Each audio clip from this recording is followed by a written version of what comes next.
ఈ press meet యొక్క ఉద్దేశం ఏంటంటే, కదిరిలో ఉండేటువంటి యొక్క పొలం, ముత్యాల చెరువు యొక్క పొలంకి సంబంధించి నా మీద కొంతమంది ఆరోపణలు చేయడం, పత్రికల్లో కూడా నా దగ్గర నుంచి ఎటువంటి యొక్క వివరణ తీసుకోకుండా కొన్ని ఛానల్స్, ప్రత్యేకించి సాక్షి ఛానల్ నా ఫోటోను వేసి ఒక ప్రచారం అయితే చేసింది. నేను మొట్టమొదటి వాళ్ళకి ఫస్ట్ ధన్యవాదాలు చెప్తున్నా. ఎందుకు ధన్యవాదాలంటే, వీళ్ళు చేసిండేటువంటి యొక్క పనికి నా విలువ ఏంటో కూడా నాకు తెలిసి వచ్చింది అని చెప్పి అనుకుంటున్నా. కొన్ని వందలాది మంది నాకు ఫోన్లు చేసి దీన్ని ఖండిస్తూ కూడా మాట్లాడారు.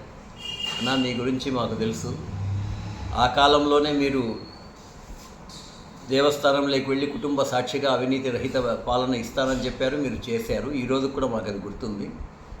ఇంకా నాకు ఆశ్చర్యం ఏంటంటే, కొంతమంది పిల్లలు, మేము వినాయక చవితి సందర్భంలో మిమ్మల్ని చూస్తుంటాం సార్, ఆ కాలం మాకు తెలియదు కానీ మా నాయన వాళ్ళు చెప్పే లెక్క ప్రకారం ఈ వార్త వచ్చిందంటే కూడా అందరూ అసహించుకుంటున్నారు, అతని దగ్గర ఎట్లా ఉంటుందని అనేటువంటి విషయం మాట్లాడడం నాకు చాలా ఆనందంగా ఉంది. బహుశా అందుకే నేను చెప్తున్నా, ఈ యొక్క అవకాశాన్ని కల్పించేటువంటి యొక్క సాక్షి మీడియాకి ఇంకెవరైనా సరే రాసిండేటువంటి వాళ్ళు ఉంటే వాళ్ళకందరికీ నేను ఫస్ట్ కృతజ్ఞతలు చెప్తూ, ఏ రోజైనా ఒక వ్యక్తి మా దగ్గరికి సమస్య గురించి వచ్చినప్పుడు తప్పనిసరిగా ప్రభుత్వ అధికారులకు నివేదించడం అనేటువంటిది మా బాధ్యత. వెంకటరత్నం గారు 1966లో కొన్న భూమి నలుగురికి మారిన తర్వాత వీరు 5వ వ్యక్తి దాదాపుగా వారు కొనుక్కున్న దాంట్లో గవర్నమెంట్కి సంబంధించి దాంట్లో పక్కన ఇంకో 1 ఎకరా 40 సెంట్లు భూమి ఉంది అనేటువంటి విషయం గవర్నమెంట్ చెప్తోంది. పట్టాలు ఇవ్వాలనుకున్నారు, వాళ్ళు పట్టాలు ఇస్తే ఆ గవర్నమెంట్ భూములు ఇస్తాడని, ప్రైవేట్ భూములు ఏ విధంగా పట్టాలు ఇస్తారు? అదే విషయం చెప్పారు. వారికి మేము ఎంఆర్ఓ గారికి చెప్పాం, సార్ ఇది అనేక సంవత్సరాలుగా పెండింగ్ ఉంది, వాళ్ళు 2015 దాకా కూడా పాస్బుక్స్ వీళ్ళకే ఉన్నాయంటే, ఫిజికల్ పాస్బుక్స్ అనేటువంటి వీళ్ళ దగ్గరికే ఉన్నాయట. ఎప్పుడైతే అది ఈ పాస్బుక్కు వెళ్తుందో అక్కడ వాళ్ళు కొంత ఇబ్బంది పెట్టడం జరిగింది. ఆ రోజు నుంచినే వీళ్ళు చట్టపరంగా ఏం కార్యక్రమాలు చేయాలో అప్లికేషన్స్ పెట్టడం కానీ, దానికి సంబంధించినటువంటి ముటేషన్కి డబ్బులు కట్టడం కానీ, తర్వాత కోర్టులకు వెళ్ళడం కానీ, ఇవన్నీ కూడా జరిగాయి. సో అవన్నీ వాళ్ళకి సంబంధం. నా వరకు ఉండేటువంటి ప్రమేయం ఏంటంటే, ఇది చాలా రోజుల నుంచి ఉంది అని చెప్పేసి వారు తెలిసినప్పుడు నేను ఆ రోజు అన్న కూడా, ఇన్నేళ్ళ నుంచి ఉండి ఎందుకన్నా మా దగ్గరికి రాలేదు, ఆ రోజే మనం చర్యలు తీసుకున్నాం కూడా అనుకున్నా, ఎందుకు సార్ చట్టపరంగానే రాని అనేటువంటి విషయాన్ని వారు చెప్పడం జరిగింది. వారి గురించి ఇంకా చెప్పాలంటే, ఆ కాలంలోనే దాదాపు 30 సంవత్సరాల కిందనే మన కన్నికా పరమేశ్వర దేవస్థానానికి ₹1,00,000 విరాళం ఇచ్చిండేటువంటి యొక్క వాళ్ళు ఒకరి భూమిని ఆశించేటువంటి పరిస్థితి వాళ్ళ జీవితంలో ఉండదు. ప్రత్యేకించి వయస్సుల్లో ఇంకో పరాయి యొక్క ధనాన్ని గురించి మేము ఆశించాం. ఏదైనా మా కష్టం మీద మేము బతకాలనుకుంటాం కానీ పరాయి ధనాన్ని ఆశించే ప్రసక్తి లేదు. అందుకే నేను కూడా గర్వంగా చెప్తున్నా, ఒక వయస్సుడిగా, భారతీయ జనతా పార్టీలో ఉన్న వ్యక్తిగా, ఆ రోజుల్లో నా కుటుంబాన్ని తీసుకుని పోయి లక్ష్మీనరసింహస్వామి దేవస్థానంలో అవినీతిని చెయ్యబోను అని కూడా నేను ప్రమాణం చేసిన. ఈ రోజు కూడా నేను ఓపెన్ ఛాలెంజ్ చేస్తాను, ఎవరికైనా రాజకీయం పేరుతో నేను అవినీతి చేసినట్లుగా ఎక్కడైనా ఉందంటే నేను దేని శిక్షకైనా కూడా నేను సిద్ధంగా ఉంటానని చెప్పి తెలియజేస్తూ, ఇటువంటి విషయాల్లో పత్రికా వాళ్ళకి నేను ఒక్కటే విజ్ఞప్తి చేయాలనుకున్నా. రానివ్వండి, ఆరోపణలు రావడం అనేటువంటి సహజం.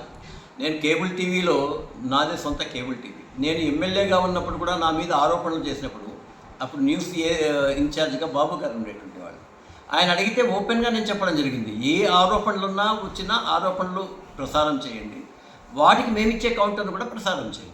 పత్రికల యొక్క కనీసం 4th ఎస్టేట్ అని పిలువబడేటువంటి గౌరవంతో మమ్మల్ని విచారణ చేసి ఉంటే సాక్షి పత్రిక, ఎందుకంటే ఈ విధంగా ఫోటో పెట్టి రాయడం అనేటువంటిది నిజంగా చాలా దురదృష్టం. స్థానికంగా ఉండేటువంటి దేనికి వీళ్ళు ఆశకు లోబడ్డారో అనేటువంటిది అయితే మాకు తెలియలేదు. కానీ అనేక సందర్భాల్లో తప్పుడు ప్రచారాలు చేస్తూ కొన్ని పత్రికలు అలా చేస్తున్నాయి. వాటి ద్వారా మొత్తం పత్రికా రంగానికే ఒక చెడ్డ పేరు వచ్చేటువంటి పరిస్థితి ఉంది. నా వరకు నేను ఓపెన్గా చెప్తున్నాను, ధైర్యంగా చెప్తున్నాను, ప్రమాణ సాక్షిగా చెప్తున్నా, దీని విషయంలో అనేక సంవత్సరాలుగా సమస్య ఉండేటువంటి విషయం నాకు తెలిసినప్పుడు, అది కూడా నేను ఎమ్మెల్యే గారు ఉన్నప్పుడు చెప్తే, ఆ ఎమ్మెల్యే గారు కూడా నేను చెప్పడం జరిగింది. అది ఆ ఎంఆర్ఓ గారికి ఇది తప్పనిసరిగా చట్ట ప్రకారం మీరేం చేయాలో చేయండి అన్నారు. చట్ట ప్రకారమే వాళ్ళకు 1B వచ్చింది, కానీ వేరే రకంగా ఉండేటువంటిది కాదు. దాంట్లో ఉండేటువంటి కొన్ని వీళ్ళు కట్టిండేటివి ఉన్నాయి, కొంతమంది ఎవరో వచ్చి వేసినప్పుడు వీళ్ళు అబ్జెక్షన్ చేసిండేటివి ఉన్నాయి. ఆ అబ్జెక్షన్ చేసినప్పుడు కూడా వాళ్ళు మాకు ఎప్పుడు మీరు మీదని చెప్పి తెలిస్తే మేము తీసేస్తామని చెప్పినటువంటి వాళ్ళు ఉన్నారు. ఇది 1B మాకు వచ్చిన తర్వాత వాళ్ళ స్వతంత్రంగా వాళ్ళు మొత్తం అంతా తీసేయడం జరుగుతుంది. వాళ్ళ భూమిలో పరాయి ఆక్రమణలు ఉంటే ఎవరైతే గమ్మున ఉంటారు. కాబట్టి ఇప్పుడు గవర్నర్ ప్రక్కనే ప్రభుత్వ భూమి ఉంది. ఎమ్మెల్యే గారు కూడా అదే చెప్పారు, ప్రభుత్వ భూమి ఉంది అక్కడ మీకు పట్టాలు ఇస్తారు, తీసుకోండి అని చెప్పేసి కూడా వాళ్ళు చెప్పడం జరిగింది.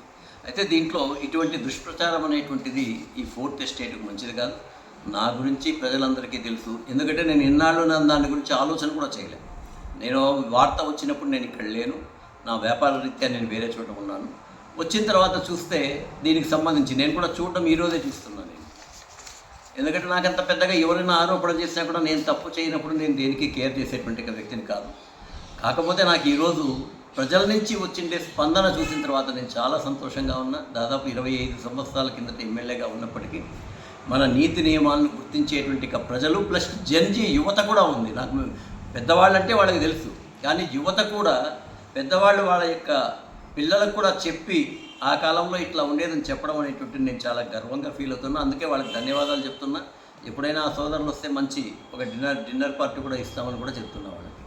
కాబట్టి ఏ రోజైనా సరే పత్రికా రంగంలో ఉండేటువంటి వాళ్ళకి విమర్శలు తీసుకోండి, విమర్శకు సమాధానాలు తీసుకొని వాటి రెండింటినీ ప్రచురించండి.